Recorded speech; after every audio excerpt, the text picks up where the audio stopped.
Alright guys, Liverpool have just beaten Ajax at the Johan Cruyff Arena by 3 goals to 0, and it was a game where Liverpool got a goal against the run of play and got two more basically. Ajax were much the better side for the first half an hour of the game. They should have scored at least twice. Steven Berghuis had the best chance, hitting the post from really close range right at the start of the game, and I can't remember who had the second chance, which they could have or should have scored rather. Tadic had one which was blocked by Alexander-Arnold. It was quite good positioning from Trent, to be fair, something we haven't said a lot this season. And yeah, so Ajax definitely didn't take their chances at all this game, and they had another one right at the end of the game as well through Kenneth Taylor, who came off the bench. So they had three which really they should have been scoring. So yeah, even though Liverpool are in poor form lately and aren't playing very well, you've still got to take your chances when you come up against them. Is the thing that I think some teams need to remember. But yeah, Liverpool, they got the goal against the run of play, really. Well, I say against the run of play, they were coming back into the game a little bit, but still weren't creating many chances, really. Salah scored it. It was really good play from Jordan Henderson. Did well to win the ball in a 50-50 dual aerial. It just gets his body in between the man and the ball and lets it drop. And a really good outside the foot pass, which takes two Ajax defenders out of the game. And Salah found a good amount of space and managed to just dink it over the on-rushing pass. It wasn't great from Ajax. That it was a little bit like kids' football when everyone rushes to the ball. There were too many going into the ball and leaving too much space in behind for Salah. Like the gap between Calvin Bassey and Daley Blind was far too big for comfort for Ajax, and left Salah far too much space. And yeah, then it was half time, and then Liverpool from the start of the second half just continued. Darwin Nunez, brilliant header from an Andy Robertson corner, and the third was probably my favourite. Well, the Salah goal was very good, but it was my favourite finish. Salah played it through to Elliott, and Elliott he did really well to let the ball roll across his body, and with his weak right foot powered it into the roof of the net. So really good finish, and 2 goals in 2 games in Europe for Elliott, which is quite good. And yeah, from then on, obviously it's game over. Liverpool brought a lot of youngsters onto the pitch with about 20 minutes to go. Carvalho, Bacetic and Curtis Jones, James Milner, all really young players. James Milner's probably not far off being the same age as all three combined, but yeah, it's what you do in that situation if you're 3-0 up in quite an important game. It's a really good opportunity to bring young players on and let that get an experience.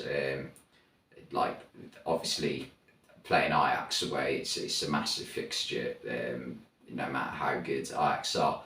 And to be fair to Ajax, in this group, Liverpool, Napoli, Ajax, Rangers. Rangers were obviously going to be the team that you weren't expecting to go through. But with how well Napoli are playing right now, and even if Liverpool are off form, they're obviously still going to be very good. Like you expect, 100% expect them to get to the knockout stages.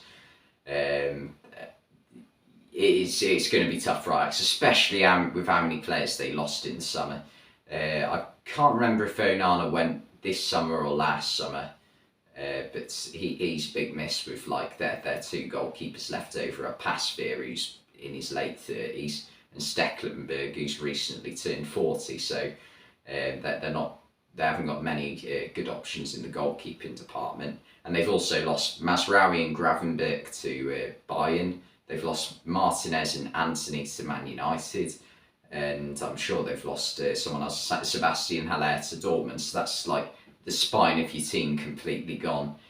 So you can't like fault Ajax at all for like how well they are how good they are at replacing players. Like they have made some good recruitments this summer as well, bringing in Calvin Bassey, Stephen Bergwijn, and a few others. Kudus getting a more important role in the team. So yeah, it's one of them, isn't it? They've had a tough group. You wouldn't expect them to get through, but they've given it a go. They beat They beat Rangers, and that's it actually. 4 losses, but you'd expect them to beat Rangers next week as well. But yeah, for Liverpool, it's a good result. All the goals were really well taken. The one positive thing for Liverpool tonight was that they took their chances. I mean, Nunez had that one chance at the end of the first half, which, like, you're thinking, how on earth did he miss? But when you watch the replay, Firmino squares it to him, but Nunez, I think, is sort of half thinking, is Salah going to get to it? And it's not quite in Nunez's stride then, because he's. But then again, as a striker, you should always expect the ball to come to you. You should always be ready. So that is one thing you can fault Nunez for in that situation, I think.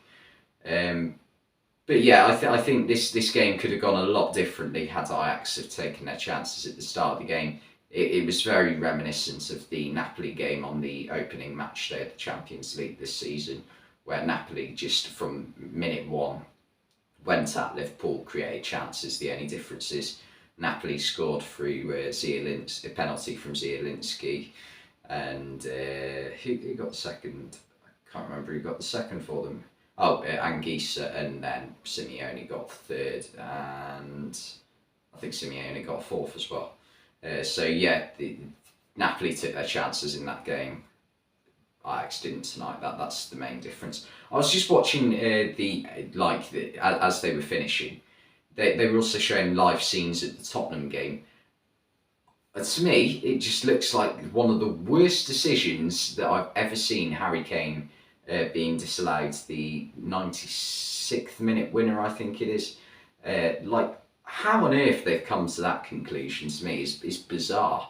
So I think if you're a Tottenham fan, you have every right to be fuming with the decision in that game. Conte got sent off, but yeah, Liverpool are through to the knockout stages.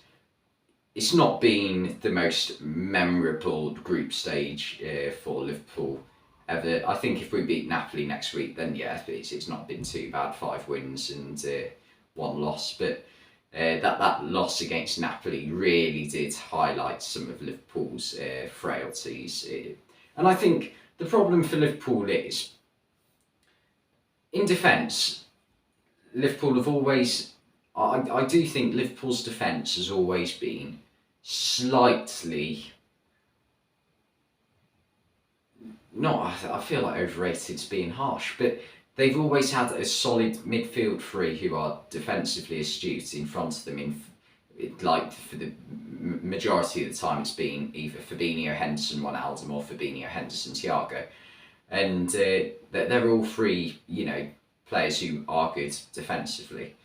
And with Henderson in particular getting on now, he doesn't quite have the engine he used to have, and that means that he's not covering as much ground. So when Trent and Robertson are getting forward and there are being spaces left in Liverpool's defence, because you've only got 2 men back there really, Fabinho as well I suppose, but it really is a problem when other teams attack them. So Liverpool, it is imperative that Liverpool sign a new midfielder either in January or at latest in the summer, because Henderson needs to, I would like to see Henderson sort of become an alternative to Fabinho in sitting midfield, because Henderson has had a few games this season where he's played sitting midfield, and to me they've been some of his best performances this season. So that is what I would like to see. I also think Liverpool could do with maybe signing one more attacking player, maybe someone who can play on the right as well as